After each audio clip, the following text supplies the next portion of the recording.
muncul di abad pertama Hijriah. Oh, Islam awal banget ya? Sangat telat kali sudah.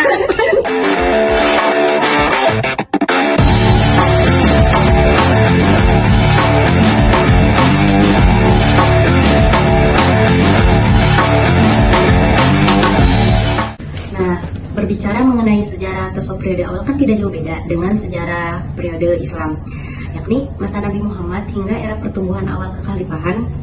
Tapi bagaimana sih sejarah awal ditemukannya istilah sufi dan tasawuf? Istilah awal sufi tasawuf ya? Iya.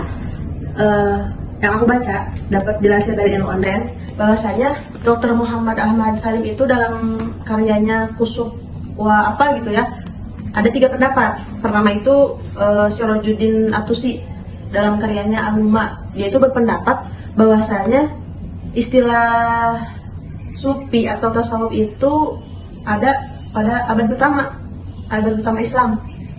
Oh, pada awal masuk Islam dong, pada masa jahiliyah. Pada masa itu. Jadi pendapat ini juga dibenarkan oleh Sufyan Ats-Tsauri. Nah, terus yang keduanya itu yaitu oleh Abu Qasim Al-Qushairi. Nah, dia itu berpendapat bahwasanya istilah sufi atau tasawuf itu mulai dikenal sejak akhir abad kedua. Akhir abad kedua itu Berarti pada masa tabi'ut dong? enggak, setelahnya. Jadi beliau juga menukil dari Ibn Ishaq bin Yasir bahwasanya dulu itu sahabat Nabi itu dikenal dengan istilah sahabat karena pada zaman Nabi. Terus generasi selanjutnya tuh apa sih habis sahabat tuh? Tabiin ya? Ya, sahabat tabi'in. Nah, tabiin, habis tabiin. Nah, selanjutnya itu ada yang digelari Aju dan orang-orang yang soleh ini, yang para sufi ini digelari at-tasawuf. Nah, di sanalah mulai ada gelar tasawuf. Jadi akhir abad kedua. Nah, tapi ada lagi yang ketiga nih. Yang ketiga ini kurang intinya kurang apa ya?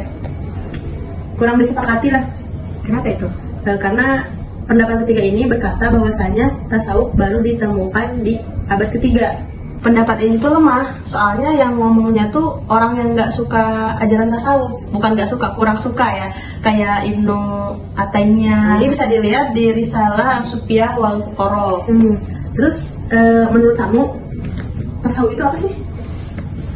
Tasawuf menurut aku sih, yang aku tahu dari jurnal Ain Kediri adalah cara untuk mensucikan hati dan melepaskan hawa nafsu dari pangkalnya dengan berkhawat, riyadah, tobat, dan ikhlas. Itu menurut Syekh Abdul Qadir Jailani. Ya. Nah, terus sekarang kita masukin ke pembahasan kita nih, Put. Miftahul Ulum dalam jurnalnya pendekatan apa gitu? Pendekatan studi Islam. Nah, nanti kita lihat lagi lah ya. Pokoknya beliau itu memaparkan bahwasanya periode tasawuf awal itu ada 4. Pertama masa Rasulullah, kedua masa sahabat, ketiga masa tabiin, dan keempat itu masa penyebaran tasawufnya. Nah, kalau peletak tasawuf itu pastinya Rasulullah ya, soalnya dilihat dari kelakuannya, kesehariannya, perkataannya, tentulah Rasulullah itu orang yang sangat tasawuf. Nah, tapi menurut kamu ajaran tasawuf itu, orang yang pertama meletakkan ajaran tasawuf itu di masa mana sih? Masa tabi'in. Kenapa? Nah, tahu nggak sih kamu cerita Rabi'atul Adawiyah? Nah, tahu Rabi'atul Adawiyah yang saya murni sama Ya itu sampai gak mau nikah kan? mau nikah ya, karena dia berkhawat banget sama. Nah, sama Hasan al-Basri juga. Itu hidup di zaman tabiin juga kan? Iya. Nah, ya seperti itu. Ingin tahu lebih lanjut? Di bawah ini ingat referensinya. Ya, kami cantumkan saja ya, silakan baca sendiri karena waktu juga yang terbatas. Dadah. Kapan-kapan lagi.